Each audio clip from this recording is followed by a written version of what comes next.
Quand cet homme décida de sauver un ours désespéré et blessé, pris dans un piège horrible, il espérait le meilleur. Mais ce qui s'ensuivit fut tout simplement incroyable. Ce matin-là, le silence fut déchiré par un bruit qui n'avait pas sa place dans la forêt du Yukon. Ce son fit immédiatement frissonner Michael. Être de retour ici n'était jamais bon signe. Quelque chose n'allait clairement pas dans les environs. Mais le cri perçant, empli de douleur, qui résonna à travers les arbres, le paralysa. Michael avait déjà entendu de nombreux cris d'animaux dans sa vie, mais celui-ci était différent. Il semblait contre nature. La forêt dense du territoire du Yukon s'étendait à perte de vue, une mer de verdure percée çà et là par des rayons de soleil filtrant à travers le dense feuillage. Michael Stone, un garde forestier expérimenté avec plus de 20 ans de service, connaissait ces bois mieux que quiconque. Il avait passé d'innombrables jours et nuits à arpenter ce terrain accidenté, observant les animaux qui cherchaient refuge face aux menaces naturelles ou humaines. Pourtant, rien ne l'aurait préparé au cri terrifiant qui retentit ce matin-là. Alors qu'il s'avançait plus profondément dans la forêt du Yukon plus tôt ce matin, il était entouré des bruits familiers de la nature. Le bruissement des feuilles, le murmure du vent et le craquement occasionnel d'une branche sous ses pas. C'était un lieu de paix, un sanctuaire auquel Michael avait dédié sa vie. Il restait constamment attentif aux traces des animaux qui pourraient être dans les parages. Récemment, il avait repéré des signes de la présence d'un ours et restait donc particulièrement vigilant. Un face-à-face avec un prédateur sauvage était une situation qu'il s'efforçait toujours d'éviter. Mais lorsqu'il entendit ce cri, imprégné de douleur et de désespoir, un frisson glacé lui parcourut l'échine. Sa main se porta instinctivement à son fusil, accroché à son épaule, tandis que ses sens s'aiguisaient brusquement. Si l'animal était en mouvement, la dernière chose qu'il souhaitait était de tomber sur lui. Un animal sauvage blessé était imprévisible et potentiellement mortel, surtout s'il était paniqué. Il s'arrêta pour tenter de déterminer la direction du bruit. Le cri retentit de nouveau, plus fort cette fois, un son guttural, déchirant, qui traversait le silence de la forêt. Il s'agissait clairement d'un ours, mais quelque chose d'autre transparaissait. Quelque chose dans la désespérance de ce cri noua l'estomac de Michael. Il n'était pas normal d'entendre un ours crier ainsi. Cela ne se produisait que dans des circonstances exceptionnelles. Malgré son malaise, il se sentit obligé d'en découvrir la cause. Contre son meilleur jugement, il commença à s'approcher du son avec précaution. Ses pas étaient mesurés, son instinct le poussait à la prudence. Un ours blessé représentait un danger imprévisible, mais quelque chose d'autre le poussait à avancer, la conscience que cet animal avait désespérément besoin d'aide. À mesure qu'il s'approchait, la forêt s'ouvrit sur une petite clairière. Michael retint son souffle en voyant la scène devant lui. Un énorme grizzly, son pelage emmêlé et sale, était allongé au centre de la clairière. Sa patte avant droite était prise dans un piège à mâchoires en acier, tandis qu'un fil de fer barbelé lui enserrait la tête, s'enfonçant profondément dans sa chair. Un autre fil barbelé s'était enroulé autour de sa patte arrière. Chaque mouvement arrachait à l'ours un profond gémissement de souffrance. Le cœur de Michael battait à tout rompre.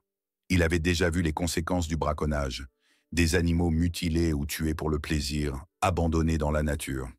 Mais il n'avait jamais été témoin d'un acte aussi barbare d'aussi près. La vue de cet ours souffrant lui inspira un mélange de colère et de tristesse. Pendant un moment, il hésita. L'ours était énorme, même dans son état affaibli. Ses muscles puissants étaient évidents, et un seul coup de ses griffes imposantes aurait pu être fatal. Mais en plongeant son regard dans les yeux de l'ours, Michael y vit quelque chose qui balaya ses doutes.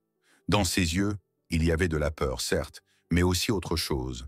Une demande silencieuse de clémence, un appel à la délivrance de cette douleur insupportable. Michael retira lentement son fusil et le posa au sol. Un geste de paix qu'il espérait que l'ours comprendrait. Il leva les mains. Michael montra ses mains vides et fit un pas prudent en avant. L'ours émit un grondement sourd, faisant vibrer le sol sous lui.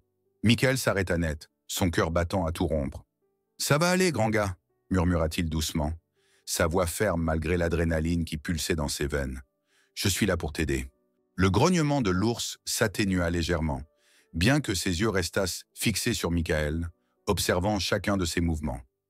Michael savait qu'il prenait un risque énorme. Le moindre geste brusque pourrait déclencher l'instinct de l'ours à se défendre.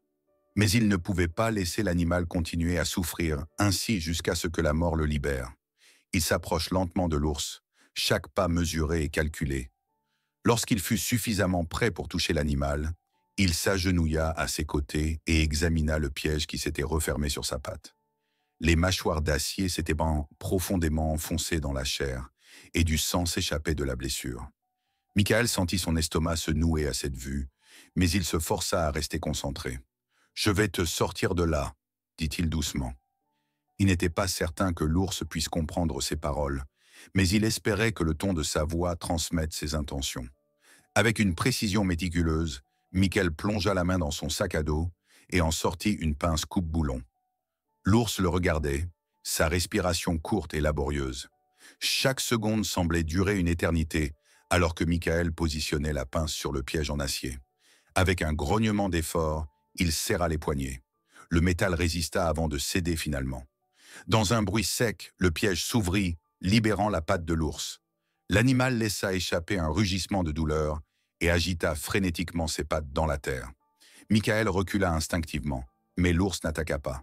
Au lieu de cela, il tenta de se redresser, mais s'effondra, épuisé.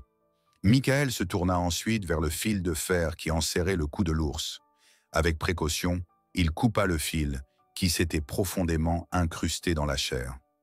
Du sang jaillit de la plaie lorsque la pression se relâcha, mais l'ours resta calme, presque comme s'il comprenait que Michael voulait l'aider. Enfin, Michael s'occupa du fil barbelé qui s'était enroulé autour des pattes arrière de l'ours.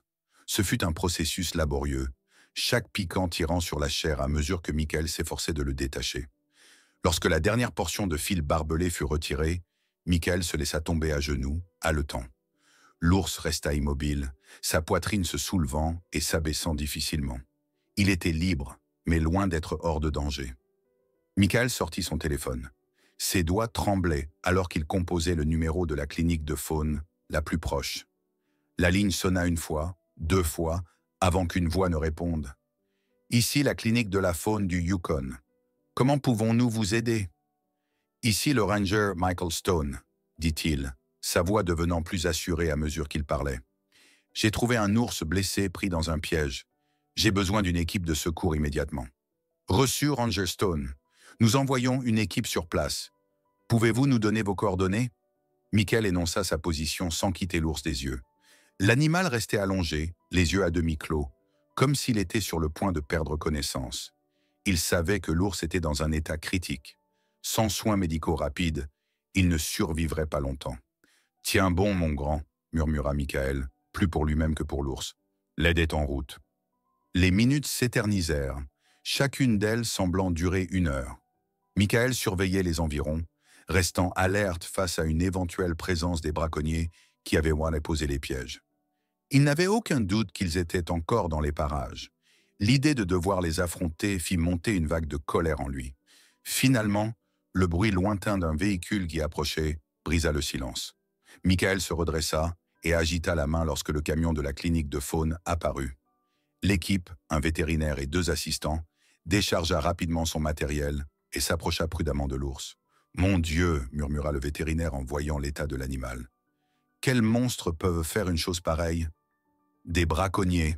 répondit Michael d'un ton sombre. « Nous devons agir vite. » Il a perdu beaucoup de sang. L'équipe travailla rapidement, administrant un sédatif à l'ours avant de le charger avec précaution dans le véhicule de transport. Michael fit de son mieux pour aider, le cœur lourd d'inquiétude. Le vétérinaire se tourna vers lui.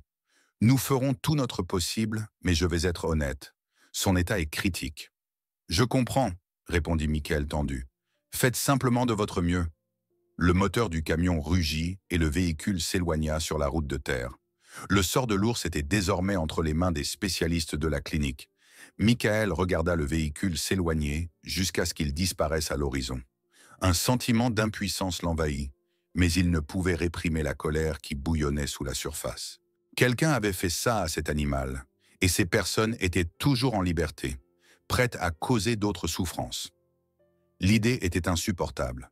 Michael prit une décision. Il retrouverait les responsables et s'assurerait qu'il ne pourrait plus jamais nuire à un autre être vivant.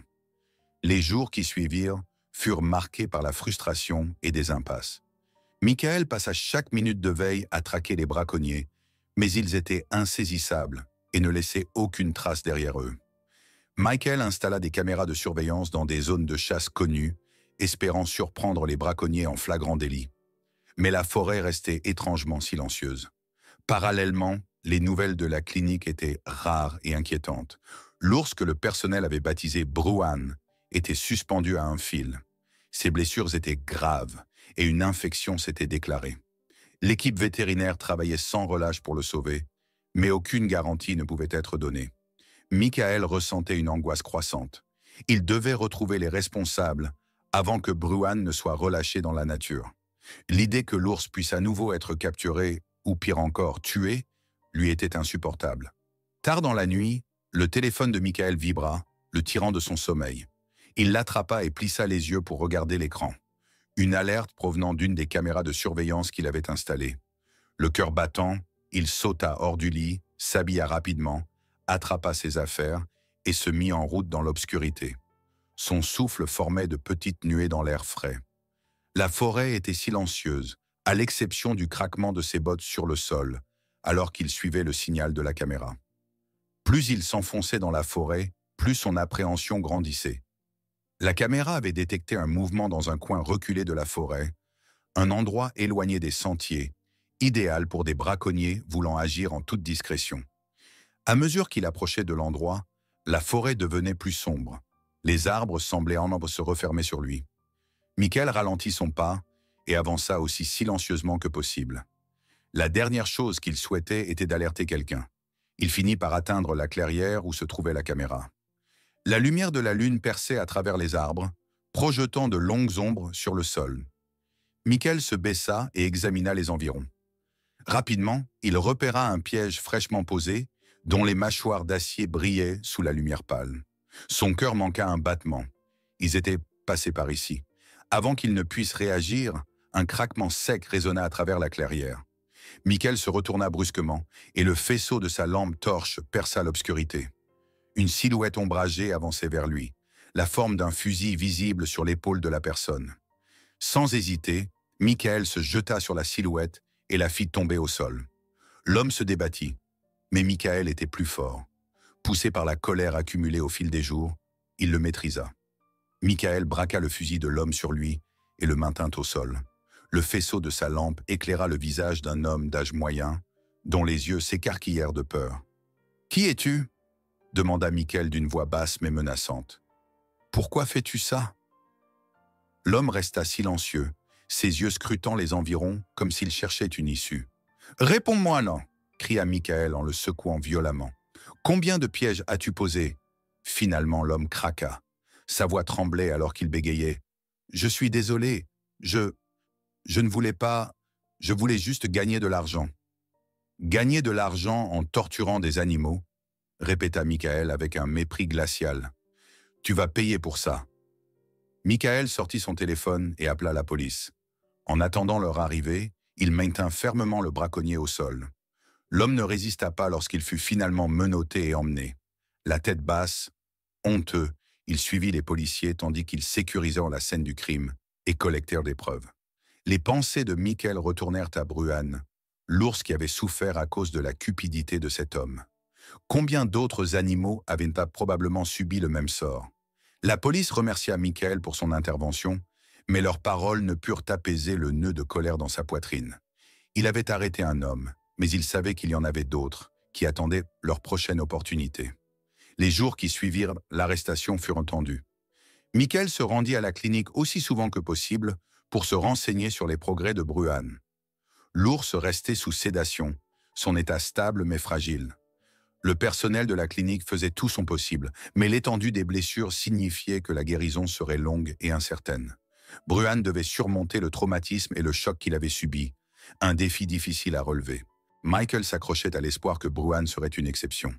Mais à mesure que les jours se transformaient en semaines, sa frustration grandissait.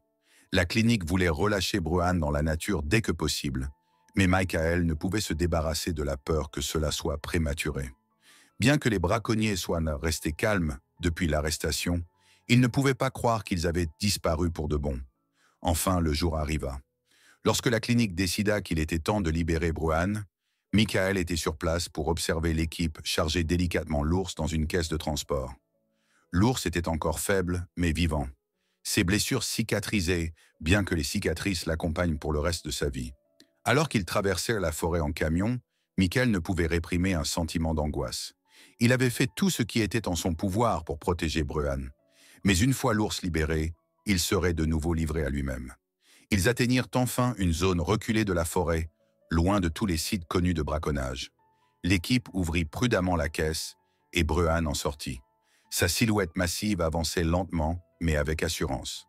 L'ours s'arrêta et regarda autour de lui, comme s'il ne savait pas exactement où aller. Son museau frémissait alors qu'il respirait l'air frais. Puis il leva la tête, comme pour s'assurer qu'il était bien là où il devait être. C'était une scène inoubliable, surtout quand on pensait à l'état de faiblesse dans lequel il se trouvait quelques semaines plus tôt. Michael observait la scène à distance, le cœur battant à tout rompre. Il était tiraillé. D'un côté, il était soulagé de libérer l'ours, mais de l'autre, il ne pouvait se débarrasser de son inquiétude. La nature était imprévisible, tout comme les humains qui cherchaient à l'exploiter, une vérité que Michael connaissait mieux que quiconque. Alors que Bruhan commençait à s'éloigner, il s'arrêta soudain. L'ours se retourna et regarda le groupe. Ses yeux sombres croisèrent ceux de Michael, et pendant un instant, il sembla que l'ours le reconnaissait, peut-être même le remerciait.